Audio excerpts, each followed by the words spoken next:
কর্মসংস্থানের বিষয় মানে শুধুই নারী, তো এই বিষয়টা সরকারকে আরো আন্তরিকতার সাথে নিতে হবে। আমাদের দাবি আদায় না হওয়া পর্যন্ত আমাদের আপাতত রাজপথ ছাড়ার কোনো ইচ্ছে নাই।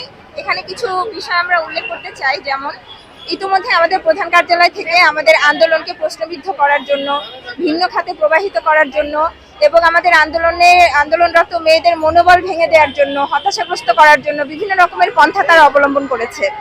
এর মধ্যে আগামীকালকে একটা সেমিনারের কথা বলা হয়েছে চিনমৈত্রী সম্মেলন কেন্দ্রে, যেটাতে হচ্ছে আমাদের মেয়েদেরকে বিভিন্নভাবে কোথাও শাস্তির ভয় দেখানো হচ্ছে যে চাকরি চলে যাবে যদি এই সেমিনারে অ্যাটেন্ড না করেন, কোথাও বলা হচ্ছে যে 5,000 টাকা সম্মানী দেওয়া হবে, তারপরে ঘড়ি দেওয়া হবে, একবেলা নাস্তা থাকবে, কোথাও কোথাও অসুস্থ প্রেগনেন্ট মা যারা আসতে পারছেন না এই সেমিনারে অসুস্থতার কারণে, তারা আন্দোলনেও নেই, অসুস্থতার কারণে সেমিনারে আসতে পারছেন না বলে জানিয়েছেন, তাদেরকে এটাও বলা হচ্ছে যে আপনি যদি সেমিনারে অংশগ্রহণ না করেন আপনার চাকরি থাকবে না।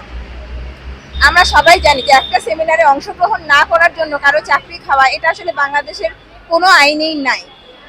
এইভাবেই আসলে বিভিন্নভাবে মেয়েদেরকে ভয় ভীতি দেখানো হচ্ছে, প্রেশারাইজ করা হচ্ছে, কখনো প্রলোভন দেখানো হচ্ছে যেন এইখান থেকে মেয়েরা চলে গিয়ে সেমিনারে যোগদান করে, এবং সেটা কেন? শুধুমাত্র সেখানে সংখ্যা দেখানোর জন্য। আমাদের প্রধান কার্যালয় বোঝাতে চাচ্ছে যে বেশিরভাগ মেয়ে আন্দোলনে নেই, কিন্তু আপনারা দেখবেন এই যেদিন থেকে আমাদের আন্দোলন শুরু হয়েছে 28 তারিখ থেকে ক্রমান্বয়ে লাগাতার আমরা কিন্তু মোটামুটি একটা সংখ্যা এখানে অবস্থান করেছি, হয়তো কম বেশি হয়েছে, কারণ যেহেতু আমরা নারী, অনেকের বাচ্চা আছে আপনারা দেখছেন, এবং ম্যাক্সিমাম এখানে বিবাহিত, সো সংসার ছেড়ে বাচ্চাদেরকে এভাবে নিয়ে টানা 28 দিন অনেকে অবস্থান করতে পারেনি, মাঝে শিফটিং করা হয়েছে, আবার হচ্ছে আমাদের তথ্য কেন্দ্রের কার্যক্রম চালু রাখা হয়েছিল ঈদের আগ পর্যন্ত, সেখানেও আমাদের সেবা প্রদান করতে হয়েছে।